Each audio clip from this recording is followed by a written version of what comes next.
All right, welcome back. And now joining us on the program to discuss some of the economic issues that we have on our national dailies this morning is Samuel Ogunleke, aka Dokita Olamide of KAFTAN Television. Good morning, and thank you so much for joining us on the press. And happy birthday. Oh, let me say you. happy birthday to you, happy birthday to you, happy birthday, happy birthday, happy birthday to you. May the Lord bless you, may the Lord bless your day, bless your age with more money and more promotions. And you know, by this time next year, I'm seeing you in United Kingdom, you know, reading news for us, and you know, amen. Amen. Thank you so much, Dokita. You're welcome. I really appreciate that. Thank so you. now let's get into the business of the day. Let's begin with the new Naira note.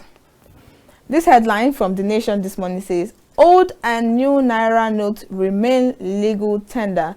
The CBN reaffirms to coexist. And my question is, for how long? Because I don't know if it's done anywhere that you have new Naira, new currency and old one, and they are coexisting just like that. Nobody is saying, okay, for a time frame, old one to phase out gradually or something. Nobody is hearing anything about that. Put into consideration the amount of money that was used to print the new Naira note. To what end? Well, what you need to know about this new Naira note of Nigeria it's just that it wasn't a legal way to go then. The new Naira note is actually not backed by some laws to be operating in international market. Are you getting it? Yeah. And we do not have enough of these new Naira notes. Don't forget that it was during the process that the former CBN governor, Godwin Emefiele, said that we do not have capacity to print the volume that Nigerians needed. Are you getting it? So the question we asked then, that people were shouting at us, people thought because it was a political jamboree era, people were like, we are backing a particular candidate, that is why, and they actually thought it was to face out or to actually chase out some politicians. I said then that to actually stop to vote buying and everything. I said this would not work. But then we were actually saying that even if at all you want to do it, this is not the right way to do. This is not the right duration for it. You could have prepared. You would have prepared for what you want to do. Introducing new currency into circulation is not just like introducing a new instrument to agricultural sector.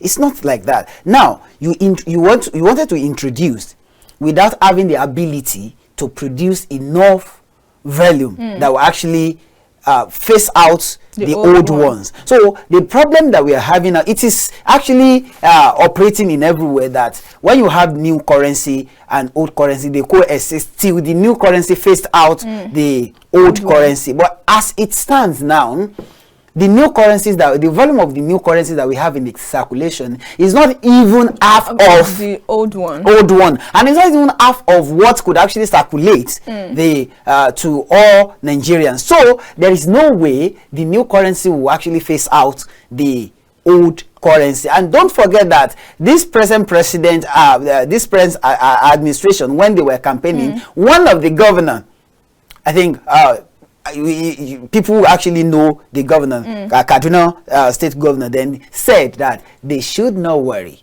That is, people should not worry. By the time the former administration will leave, then they will be able to be spending their old Naira with ease. And this is what is happening, because he knew what was operating then. And that was why then we were actually saying that the CBN governor then, Godwin Emefiele, should be prosecuted and should be sanctioned for embarking on such journey that will actually affect the economy. Don't forget, one of the reasons why we are having economic downturn is because of the huge amount of money that we spent on this printing of the new Naira note. And then there was this news that circulated that we need to go to America or United Kingdom overseas to go and print more. I said, what are we doing? So for now, Sandra, I'll go as an economist. The only thing I will actually tell Nigerians is that we should abide with this statement. The new Naira will coexist with the whole Naira until further notice. Because for now, let's be sincere to ourselves. I can actually tell you categorically that the old Naira will actually face out the new Naira note. Then all the money spent will not go to what end? To what end? It's just a wastage. It's just a wastage, because now what the former CBN governor did then, the present CBN governor will actually will not want to fault it, but want to face it out, so that at least it will have a stable principle and policies to work on, then start re-strategizing to bring in his own new policies, which is not operating in other countries, or other developed countries, though we're actually developing anyway. But no matter the case may be, if we're actually developing, you should be able to be going according to standard of the developed country. But for now, Sandra, let's just abide with, we don't know when and how they are still going to do it. But I know very sure that there are people that heard the new Naira note that will just be spending it now, because most of them will have been seeing the journey, that this journey is not going to last, so they will just be spending it, and they will be returning it back to the, because this issue of hoarding was one of the issues, or one of the reasons why the federal government decided to phase out the old Naira. But I don't think the issue of hoarding of currency has stopped in Nigeria. It will not stop, because they did the CBN governor then and the former administration did not take the legal way. They did not actually prepare for it. If you are prepared for something, I said removing subsidy is good, but we did not prepare for it. I said it one. Removing subsidy is good, but requesting for another palliative is another problem. I said it. I said, now we are talking about this old and current and new Naira note. You will have seen that it was just used as a political tools to winch on some politicians. Then imagine using fiscal policy, using monetary policy rather, to winch on politicians. You are actually playing politics with monetary policy. Who does that? In which country? For what reasons? But the fact is, because we don't have an independent central bank.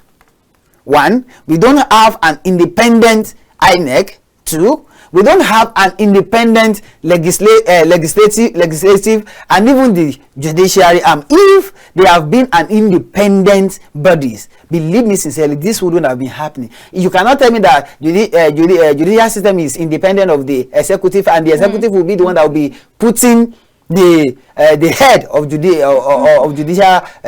judiciary there. You can't tell me that legislative are independent. Why? Even the legislators, even the representatives will be the one that will carry themselves to go and see the executives, that who is going to be our head. Who does that? Okay, central bank governor, if you say central bank is independent, and what we now have is that the president will be the one that will choose the person that will be the central bank governor. Tell me. So that means they are actually those that have become and that will still become the central bank governor, if the situation is not changed, will actually be politicians. So, and if you have politicians where you ought to have economists or a financed person, then there's nothing you are going to be expecting from that. All right, because you made mention of the issue of palliative, I want to ask, is there a possibility of knowing, of subsidy, I beg your pardon, is there a possibility of knowing how many things that we are subsidizing in Nigeria, or where we have subsidies? Because there's this headline this morning that says, the federal government says, I think it's something about electricity tariff. Okay. Say no increase in the electricity tariff, insists on subsidy.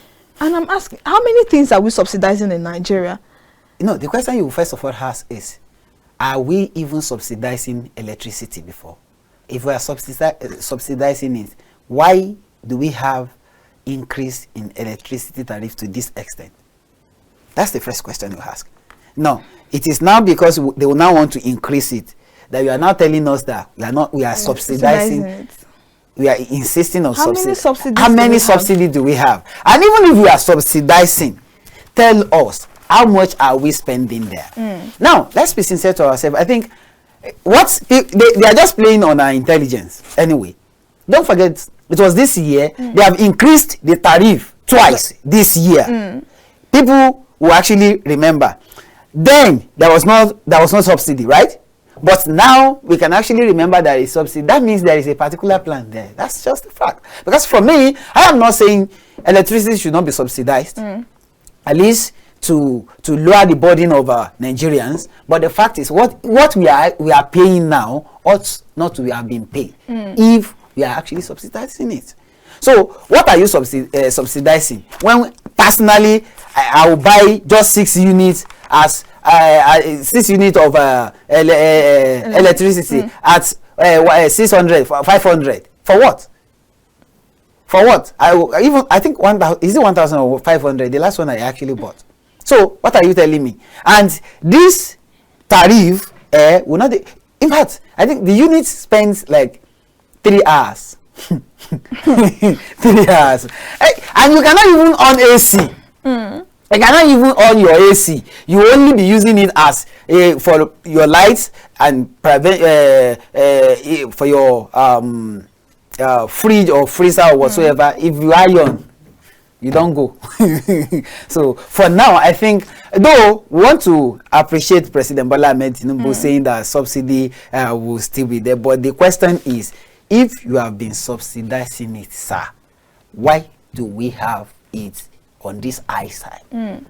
So, and what are you telling? Are you telling us that this is what we will be for the next 4 years, so that we should not expect any increment? If you are not expecting any increment, are you not going to come next 4 years and tell us that the revenue you generated from fuel subsidy had been used to subsidize electricity? Because I know that with the removal of this fuel subsidy, we've had stories of subsidy here, subsidizing this and that. And my question is, aren't we spending more subsidizing all of this than we were spending on subsidizing fuel? Because the subsidization of a lot of things is beginning to bother me, because now, because I'm not going to lie, we all know that we have issues with accountability here in Nigeria. Nobody is accounting for how these things are actually spent. So now you are saying no increase in electricity tariff, and you are insisting on subsidy. Because the issue why we stop the first subsidy is because the economy cannot handle it. So you're subsidizing fuel with which money?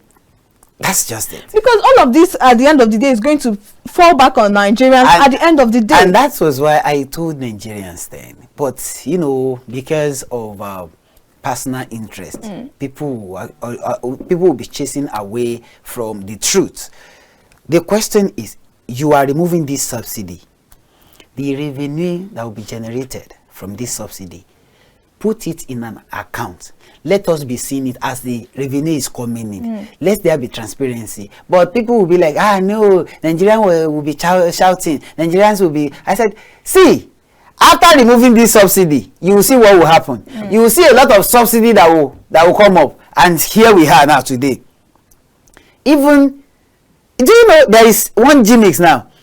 Before, we were subsidizing bar, and we have enough oil, crude oil, right? But we do not have refineries. Now that we are getting refineries, they are saying that they have to be importing crude. No. Imagine, just imagine that. Before we have crude, we had no refinery. And that's why we are actually importing refined petrol. But now that we are about, you know, refining by ourselves, so crude has gone out of the country. So you know that these things are being politicized, and that is why many times when people talk, I feel like youths are not ready yet. Because why so? I said it even before general election. I said 2023 is not youth year. We could actually have part of it 2027. It's not going to be full, but not even this dispensation. That's just it. And you could have seen it now that the youth that were clamoring for change are actually the one getting 1, 2, 3, 4, 5 positions, and at the same time telling you that what was wrong before is now right. So most of these youths are armed robbers, challenging thieves. It's just like that. That is just it. You know, armed robbers that are challenging things. You are seeing the old ones. You are calling them fools because they are thieves. But those that are even calling the old one thieves are armed robbers, waiting like to chase away situation. just waiting to chase away thieves so that armed robber will take possession. So that's what we are having now. Look at youth parliament. What do we have there? Anything? Any results from youth parliament? What have they been doing? You see them. All of them are traveling out. They are just working their way. Let's travel out. Working their way. Those that are not traveling out will get one project or the other. They work on it. They build their house. They do this. They want to stay in Abuja and they are building house. Imagine somebody in youth parliament building house in Apo with which money? What do you mean? Nigerian youth are hardworking people and they are not lazy. So money can come in from anywhere. You actually think you would use your hard-earned money? You have your hard-earned money, and the next thing that you'll be thinking is, no, I'm not going to build in Kubwa. I'm not going to build in Lifecam. I'm not going to build. Everybody has their preference. So what we have in Nigeria is just that if youth could actually stand up against all these things, we have a lot of irregularities here. But people, the youth that we are having now, are so soft-hearted that all they need is to get the money. They are not working for anything. They are working for money instead of working for record. So most of us don't want record. We want the money so that we'll be able to be placed above others and be shouting. So that what you are saying now is, it seems like all of these issues that we're having in Nigeria is not going to come to an end soon, because we are complaining about the older ones, but the youths that are even upcoming are not even trying to get better. So it's going to be like a pass of baton. I'm just telling you, even the baton that you are passing, someone is passing a baton with you, but you have a baton that you want to join with it. But the fact is, it's going to get better if at what point if someone like us stand up and we are actually trying our best. Just that those ones they have their leg. Imagine your youth representative was being were being chosen by governors that you are complaining about. And if you want to try it, where is the money? Well, a lot of issues on our national dailies, and we shall return tomorrow to continue from where we'll stop right now. And that was our conversation with Samuel Ogunleke, aka Dokita Alamide of KAFTAN Television. Till I come your way tomorrow, I am Sandra Ago. Have a blessed day.